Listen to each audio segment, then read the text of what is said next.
बात आज पूछना चाहता हूं कि पिछले लगभग 7.5-8 साल से आम आदमी पार्टी दिल्ली की सत्ता में है और संगम विहार की सत्ता में आपने 3 बार मुख्यमंत्री अरविंद केजरीवाल जी को बनाया और 3 बार 3 विधायक यहां से दिए। जब पहला विधायक दिया तो बोले जी टीचर है, बहुत क्रांतिकारी है, एकदम संगम विहार की काया पलट कर देगा। वो आए, बैठ लिया, बैटिंग पे आए ही थे कि आउट होके चले गए।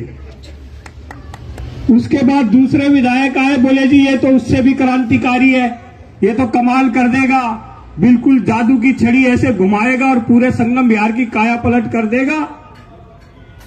तो वो भी आए और 5 साल यहां पे आए, गलियों में कभी कभी कहीं बिरयानी खा के चले गए, किसी के घर पे आ गए, किसी के जन्मदिन में चाय समोसे खा के वो भी 5 साल चले गए। जब दोनों चले गए, अरविंद केजरीवाल जी से पूछा, यहाँ के नेताओं से पूछा, तो उन्होंने कहा कि जी दोनों विधायक निकम्मे थे, हमने उसको हटा दिया, अब हम ऐसा विधायक ला रहे हैं कि आपको कहने की जरूरत ही नहीं पड़ेगी, आपका मुंह खुला नहीं और काम हो जाएगा। आपको याद दिलाना चाहता हूं कि आज से 8 साल पहले जब शीला दीक्षित जी की सरकार थी दिल्ली के अंदर, तो ये बैठे हुए संगम विहार के साथी, कोई ऐसा रोड नहीं था जो शीला जी और हमारे एमएलए साहब ने नहीं बनाया हो, कोई ऐसी जगह नहीं थी जहां पानी की लाइन ना हो, कोई ऐसा खंबा नहीं था जिस पे लाइट ना हो, कोई ऐसी गली नहीं थी जिसके कोने में ट्रांसफार्मर ना हो।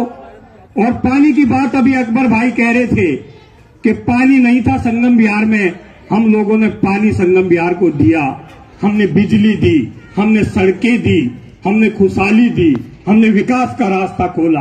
अनऑथराइज्ड कॉलोनी के नाम पर जब तलवार लटकी थी, शीला जी ने प्रोविजनल सर्टिफिकेट देके सारे काम करवाए। फिर ये आधुनिक क्रांतिकारी आम आदमी टोपी वाले आ गए, नए क्रांतिकारी, इन्होंने एक नई क्रांति यहां कर दी। संगम विहार में पानी रेगुलर आता था, सुबह से शाम आता था, और जब पानी आता था तो बराबर जो है लोग यहां भरते थे। मोटरें नहीं हुआ करती थी 1 से 2 मंजिल तक। यहाँ पुराने साथी बहुत से बैठे हुए, किसी से आप पता कर लीजिए, फ्री पानी होता था, किसी की हिम्मत नहीं थी कि आके आपका एक कनेक्शन काट दे। फिर ये आधुनिक क्रांतिकारी वाले आ गए, इन्होंने सबसे पहले पानी का इलाज कर दिया। बोला जी हम व्यवस्था परिवर्तन करने आए, हम अलग तरीके के आदमी हैं, हम जो है आपको ऐसा पानी देंगे कि संगम विहार के लोग आम आदमी को याद रखेंगे। जो डायरेक्ट पानी रिजर्वायर से सामने आता था, वजीराबाद वो वजीराबाद है जो आधी नौरत दिल्ली को पानी देता है। आधी नौरत दिल्ली को पानी देने वाला वजीराबाद आज बूंद बूंद को तरस रहा है। उसका बहुत बड़ा कारण है ये इन्होंने व्यवस्था परिवर्तन कर दिया। जो पानी डायरेक्ट वजीराबाद संगम विहार को मिलता था, वो पानी सीधा चला गया वहां पे बुराड़ी रिजर्वायर में। वजीराबाद से पानी जाएगा बुराड़ी सारी कॉलोनियों को मिलेगा, फिर जड़ौदा को मिलेगा, फिर मिलन विहार को मिलेगा, बचेगा तो संगम विहार को मिलेगा और कोई बूंद मिलेगी वजीराबाद को मिलेगी। यही हाल यहां हो रहा है। पहले पानी 24 घंटे आता था, अब 3 दिन में 12 घंटे आता है, 3 दिन में, और 12 भी नहीं, उसको भी 6 घंटे डिवाइड कर दिया, पानी भी डिवाइड कर दिया। इसलिए मैं कह रहा हूं कि आम आदमी के लोग कहते हैं जी हमें 8 साल हो गए चले तो बहुत, लेकिन पहुंचे कहीं नहीं। रोज आ जाएंगे, आप मुझे बताओ, सारी सड़क कांग्रेस के टाइम बनी हुई थी, सारी सड़क खोद के डाल दी। इसलिए आज ये कार्यक्रम आंखें खोल नाकामी पर हल्ला बोल, ये कांग्रेस ने शुरू किया। कुछ साथियों ने कहा कि जी आपने 2-3 साल शुरू क्यों नहीं किया, आपको 2 साल शुरू करना चाहिए था। तो इसलिए शुरू नहीं किया कि जितने विधायक आते गए ये टाइम मांगते गए कि जी हमें 6 महीने का समय दे दो। ठीक है जी, दिया। 2014 से समय दिया, 15 में दिया, 16 में दिया, फिर नए विधायक आ गए, उनको 17 में दिया, फिर वो 18 आ गया, फिर 19 वाला आ गया, बोला जी मुझे भी 1 साल का समय दो, इसको भी 1 साल का समय दे दिया। सारे विधायकों को 1-1, 1.5 साल का समय मिल गया। लेकिन हुआ कुछ नहीं। संगम बिहार में आज भी अनऑथराइज कॉलोनी संगम बिहार है, तो आज भी अनऑथराइज है। क्यों? क्योंकि हाई टेंशन तार हटाने का एक बहुत बड़ा आंदोलन यहां पे कांग्रेस के साथियों ने किया था, और हाई टेंशन तार जब हटाने का आंदोलन हुआ तो ये जो सामने ट्रांसको कंपनी है, इसने लिखित रूप में दिया था। ये फारूक भाई बैठे हुए, मुमताज बैठे हुए, कलीम बैठे हुए, अकबर भाई बैठे, नसीब भाई बैठे हुए, अंसार भाई बैठे हुए, और जो साथी नहीं है उनको भी मैं गिना दूं, वो भी थे हमारे साथ। लिखित रूप में दिया था दिल्ली ट्रांसको ने कि संगम बिहार के लिए हमें 8 करोड़ रुपया दीजिए, आपकी हाई टेंशन की तारें हटा के हम जो है इसका समाधान कर देंगे।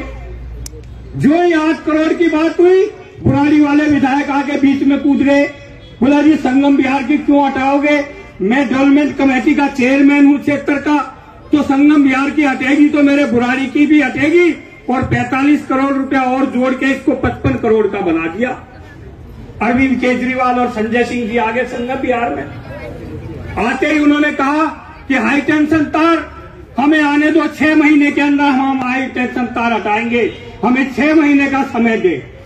मैं झूठ बोल रहा हूं तो कोई साथी खड़ा होकर पूछ सकता है कि उन्होंने पहले 2014 में 6 महीने का समय लिया, फिर 49 दिन में सरकार चली गई, फिर अगले ने 1-2 साल के बाद 6 महीने का समय लिया, फिर दूसरे ने 6 महीने का समय लिया, और लास्ट बार संजय सिंह और अरविंद केजरीवाल जी वहां आए थे, पीछे गोपाल राय और सारे आम आदमी के नेता दिलीप पांडे और ये जो हमारे विधायक थे, ये भी इन्होंने 15 करोड़ रुपए का उद्घाटन किया कि संगम बिहार में 15 करोड़ रुपए के काम होंगे।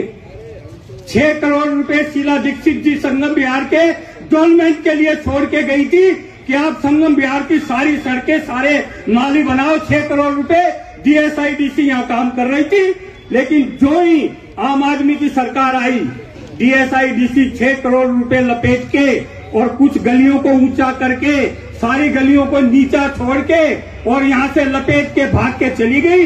लगभग 4.5 करोड़ रुपया जो है वो हमारी डीएसआईडीसी, जो दिल्ली सरकार की एक एजेंसी है, जो एमएलए के काम करती है, नीचे एमएलए के नीचे काम करती है, जो एसडीएम के नीचे काम करती है, जो मुख्यमंत्री के नीचे काम करती है, जो दिल्ली सरकार के नीचे काम करती है, वो जो ये ईमानदार कहलाने वाले भाई, समोसे 2 मिनट बाद रुक गया, जो विधायक के जो काम थे, जिसकी निगरानी विधायक के अंदर थी, उन्होंने क्या किया, 4.5 करोड़ रुपए लेके भाग गए।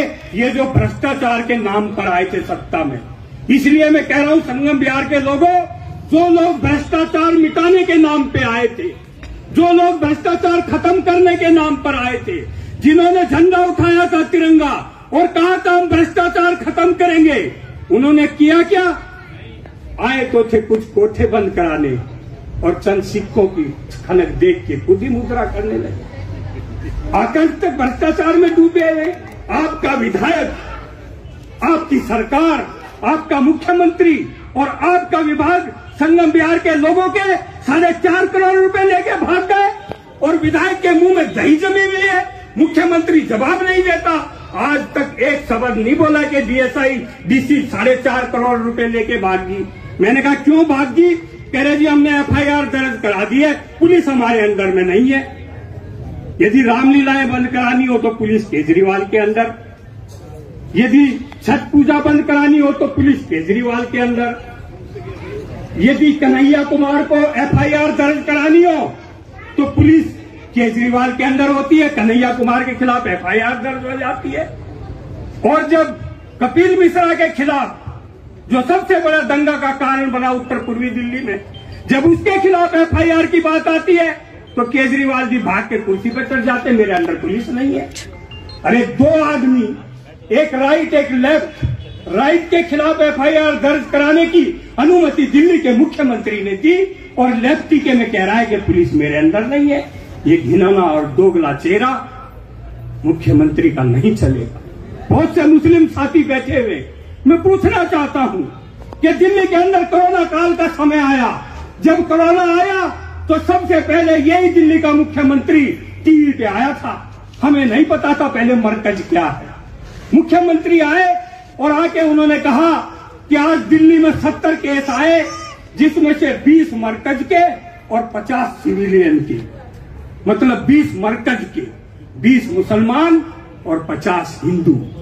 इस दिल्ली के अंदर जब 70 पहले कोरोना केस आए, दिल्ली का मुख्यमंत्री जो धर्मनिरपेक्ष कहता है, जो टोपी ओढ़ता है आम आदमी की और ठगता है लोगों को, उस मुख्यमंत्री ने क्या कहा कि 20 मरकज के और 50 जो है मेरे दिल्ली के सिविलियन, बांटने का काम दिल्ली के मुख्यमंत्री ने कुर्सी पर बैठने का काम किया। भारतीय जनता पार्टी के बारे में मैं कहना चाहता हूं, भारतीय जनता पार्टी के 26 कार्यकर्ता, 26 नेता कोरोना पॉजिटिव हो गए, दफ्तर सील हो गया, 2 दिन के अंदर सैनिटाइज किया, दफ्तर खोल दिया गया। लेकिन मैं पूछना चाहता हूं मुख्यमंत्री से, मैं पूछना चाहता हूं विधायक से, मैं पूछना चाहता हूं दिल्ली की सरकार से कि तेरा मरकज बंद क्यों है? दिल्ली के अंदर आज मरकज पर ताला क्यों टिका हुआ है?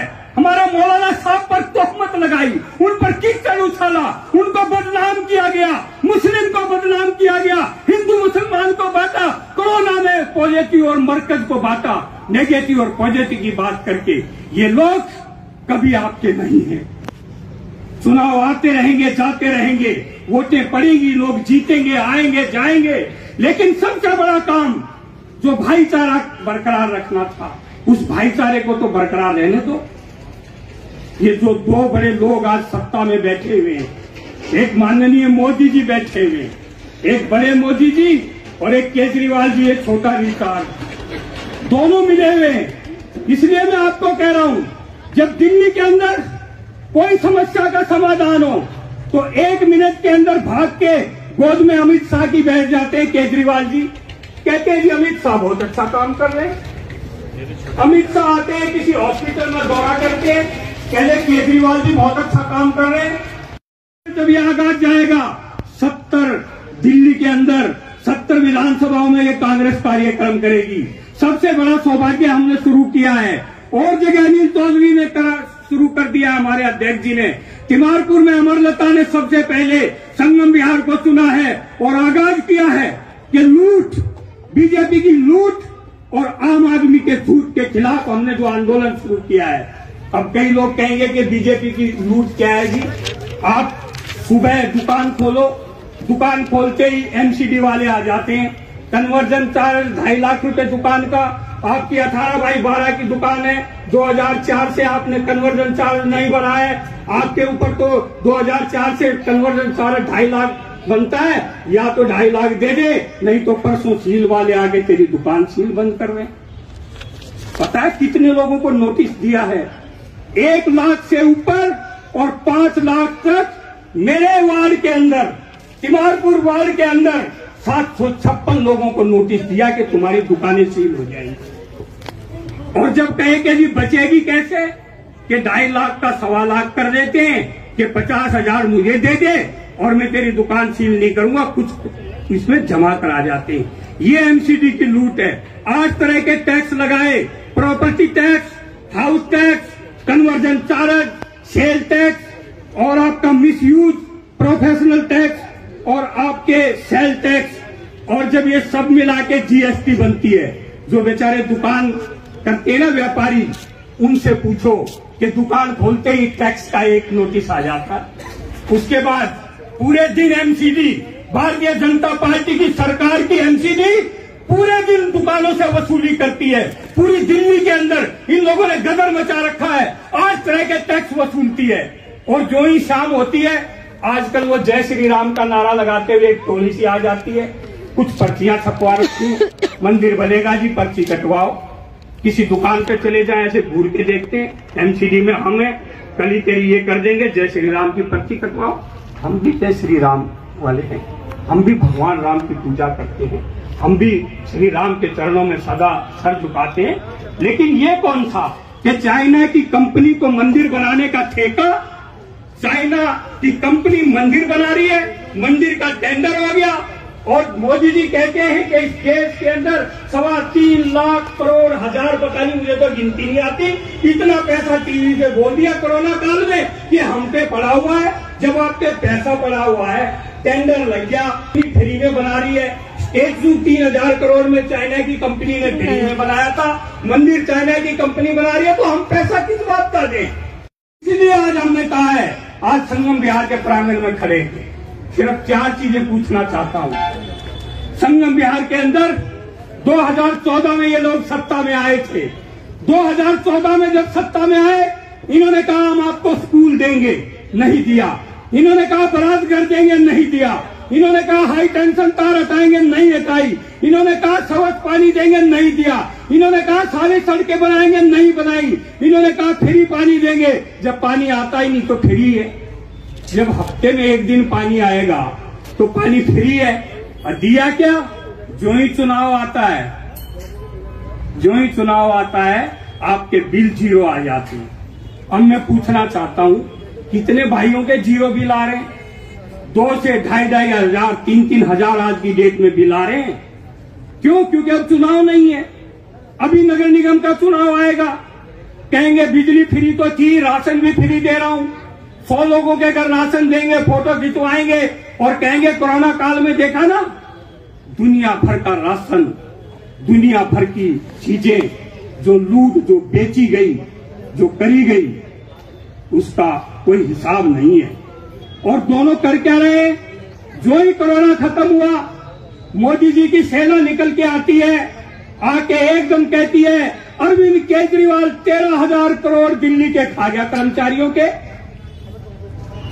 उधर एकदम निकल के भाग के केजरीवाल की सेना सफेद टोपी ओढ़ के आती है, वो कहती है कि जी ये 2,500 करोड़ रुपए खा गए। निश्चित तौर पे 2,500 करोड़ खा गए, 13,000 करोड़ खा गया। और जो लोग कांग्रेस को भ्रष्टाचारी कहते थे, जो लोग कांग्रेस के ऊपर तोहमत लगाते थे, जो कांग्रेस को भ्रष्ट बताते थे, ये ईमानदार आ गए, हम भ्रष्ट थे, हम आपको 350 का सिलेंडर देते थे, हम करप्ट थे, हम भ्रष्ट थे। ये आपको 900 का सिलेंडर दे रहे हैं, ये ईमानदार है। हम आपको 44 और 45 का डीजल पेट्रोल देते थे क्योंकि हम करप्ट थे। ये ईमानदार हैं, ये बहुत ही नेक इंसान हैं, ये देवता हैं। इनकी पूजा करो, इनके आगे दीप जलाओ, इन तालियां थालियां बजाओ। ये आपको 80, 90, पूरे 100 का पेट्रोल दे रहे हैं। कहते हैं ना 80, 90 पूरे 100, आज 100 का पेट्रोल दे रहे हैं। और आप कुछ भगत नाच रहे हैं, कह रहे जी 400 का भी पेट्रोल होगा, हम तो अपनी टंकी फुल कराएंगे और नाचेंगे मोदी मोदी मोदी मोदी। अरे तो 2 तरह के पेट्रोल पंप खोलिए मोदी जी दिल्ली में। एक जगह खोलिए गरीब लोगों के लिए, एक जगह खोलिए दिल्ली की आवाम के लिए, और एक जगह खोलिए भक्तों के लिए। भगत 400 का डलवाएंगे, हमारे लिए 50 का कर दीजिए, करिए। ये नहीं करेंगे। इसलिए मैं आपको कह रहा हूं कि संगम विहार के अंदर 1 पैसे का काम नहीं हुआ। पीछे दिन बारिश हुई, लोगों को मस्जिद जाने का रास्ता नहीं, बच्चों को घर से बाहर निकलने का रास्ता नहीं, महिलाओं को राशन की दुकान तक पहुंचने का रास्ता नहीं, किसी ने नहीं सुनी। विधायक उत्तर प्रदेश में प्रचार कर रहा है, अब 2 साल वहीं करेगा। अब पूछो उनसे, जो आम आदमी के क्रांतिकारी यहां साथी थे, वो क्या कर रहे हैं? आपको देख के आम आदमी को गाली देने लग जाते हैं, अरे वो कर दिया, वो कर दिया। 3 विधायक चले गए, 8 साल सत्ता में रही, संगम विहार को मिला बहुत बड़ा 0, 0। कोई काम हुआ तो आप बताइए। अब क्या किया? अब जब बहुत दबाव पड़ा, जब हम अपने साथियों को लेके जब कीचड़ में चले, 2-2 फुट पानी में घुसे और कीचड़ में जाके बैठ गए और कहा कि संगम विहार के लोगों देखो, ये लोग आम आदमी पार्टी के वाले हैं, ये संगम विहार का ये विकास कर रहे हैं। तब भाज के रात को ही 2-3 जेसीबी आती है, कुछ नालियां तोड़ के चली जाती हैं। मैं पूछना चाहता हूं, ये साबुद्दीन भाई के घर से लेकर सोहेल अशरफ के घर तक 2017 में सीवर डाला गया था। 2017 में बड़े लड्डू बटे थे इस गली में, और सीवर डाल के कहा था कि अब गली बन जाएगी। 2017 चला गया, 18 चला गया, 19 गया, 20 गया, अब 21 आ गया। 5 साल एक गली तोड़ के सीवर नहीं डाला गया, और एक गली अभी उस कोने की तोड़ दी। उसको बनाया जाएगा अगले 5 साल में। इस गली का नंबर 5 साल तक नहीं आया। मैं पूछना चाहता हूं आम आदमी के लोग जो ठग विद्या यहाँ पे कर रहे हैं कि ये गलियां क्यों नहीं बन रही। और सीवर नाम का जो ढकोसला, देखिए सीवर की आपको जरूर बताना चाहता हूं एक लाइन में कि ये सीवर जब डलना था, शीला दीक्षित जी का ये सपना था कि वजीराबाद संगम बिहार में सीवर डले और हम मुकाबला मुखर्जी नगर से करें, परमानंद से करें, कैंप से करें। और जब सीवर डलता है, यदि किसी साथी ने या सीवर डलता हो देखा हो, जब किसी कॉलोनी में सीवर डलता है तो उस सीवर के नालियों का पानी सब उस सीवर में होता, वहां नाली और कीचड़ नहीं होता। ये आधुनिक क्रांतिकारी शीला दीक्षित जी के सीवर स्कीम को काटा लगा के कहते हैं ये कांग्रेसी बेईमान थे, इनकी स्कीम हमने कैंसिल कर दी। जिसमें आदमी खड़ा होकर जिस सीवर में जाता था उस स्कीम को कैंसिल करके एक नई स्कीम ले आए और 8.5 इंच का, ये 9 इंच का एक पाइप ले आए, आपकी गलियों में डाल रहे हैं। इसका पानी जब इनसे पूछा क्या बरसात का पानी जाएगा, कह रहे नहीं। मैंने कहा रसोई का जाएगा, कह रहे नहीं। मैंने कहा बाथरूम का जाएगा, कह रहे नहीं। मैंने कहा लेट्रिन का जाएगा, कह रहे नहीं। मैंने कहा नालियों का जाएगा, कहे नहीं। मैंने कहा तो ये झुंझुना किस लिए भाई? जब बरसात का पानी नहीं जाएगा, रसोई का पानी नहीं जाएगा, नालियों का पानी नहीं जाएगा, गंदा पानी नहीं जाएगा, तो फिर क्या पानी जाएगा सीवर में? कह रहे जी जो नीचे सेफ्टी टैंक होता है उसका पानी जाएगा, वो तो अभी भी जमीन में जा रहा है। 8 साल से झुंझुना 8 करोड़ का, 8 करोड़ से लेके 80 करोड़ पे, 80 करोड़ से सीवर डलना है। वजीराबाद और संगम बिहार के लोगों, आप आए तो पूछो विधायक से कि 80 करोड़ का जो सीवर डलना है वो सीवर तो वो था जिसमें आदमी खड़ा होकर चलता है। ये पाइप क्या 88 करोड़ के? आप पूछो इनसे, कहेंगे कि कोई पानी नहीं जाएगा। यदि कोई आम आदमी का क्रांतिकारी जो ईमानदारी की उल्टी टोपी पहन के यहाँ खड़ा हो, मेरे सामने आके कहे क्या क्या इसमें रसोई का पानी जाएगा, क्या बाथरूम का जाएगा, क्या बरसात का जाएगा, नालियां यूं ही भरी रहेंगी, तो फिर सीवर किस लिए? और ये सीवर जब यहाँ डलेगा तो ये कोरोनेशन पार्क पर जाएगा, उसको 5 साल लगेंगे डालने में। कि संगम बिहार में आपके घरों के बाहर जिस आदमी ने एक एक गली में 5 साल लगा दिए, वो यहाँ से 6.5 किलोमीटर दूर कोरोनेशन पार्क पे जब इस सीवर लाइन को लेके जाएगा, वहां ज्वाइन करेगा तो 5 साल और लगेंगे। इतने ये जो छोटे छोटे पाइप डाल दिए, इनमें चूहे बिलबिलाएंगे, इसमें घूस जगह बना लेगी, इसमें कोई पानी नहीं जाएगा, टूट जाएगा, पैसा होगा नहीं। तो यही कटोरा संगम बिहार वजीराबाद को बना दिया कटोरा, यहीं से तोड़ देते हैं, यहीं पानी फिर वापस रुक जाएगा। समाधान कोई नहीं, समाधान कुछ नहीं है, सिर्फ झूठ है, तूफान है और पैसे का कोई हिसाब नहीं। इतनी घटिया सामग्री पूरी दिल्ली में नहीं लग रही जितनी संगम बिहार में लग रही है। कुछ लोगों ने मुझे कहा कि आप आते क्यों नहीं? कप्तान जी इतनी घटिया सामग्री लगी हुई है, आप विरोध करिए, हम आपके साथ खड़े हैं। मैंने कहा जो ही मैं विरोध करने जाऊंगा टोपियां उछलेंगी उल्टी और कहेंगे कि देखो कप्तान सिंह क्या कर रहा है। ये आम आदमी वाले आ जाएंगे जो झूठ की टोपी पहनते हैं ना। कल मैंने उस टोपी को ही पकड़ लिया, देखो आम आदमी वालों ने फेसबुक पे डाली हुई है, मैंने उस टोपी को पकड़ लिया कि जब आपने ये आम आदमी बनाई थी, एक तरफ लिखा हुआ था मुझे चाहिए स्वराज, हम स्वराज चाहते हैं, हम स्वराज देंगे, और दूसरी तरफ लिखा था मैं हूं आम आदमी। अब जब कल मैंने वो टोपी देखी एक डिबेट में, आम आदमी के जो यहाँ से नेता हैं वो मेरे बराबर में डिबेट में थे, जो ही मैंने टोपी पकड़ी मैं उधर चला गया। मैंने कहा देखूं उधर स्वराज है, उधर भी नहीं था। इधर आया देखा टोपी इधर भी नहीं है, मैंने वो टोपी उठा ली और मैंने कहा कि भाइयों देखो, एक तरफ स्वराज होता था और एक तरफ आम आदमी होता था, इस पे कहीं स्वराज है? उन्होंने एकदम वो टोपी झटक ली, कह राजी नहीं है तो आपको क्या दिक्कत?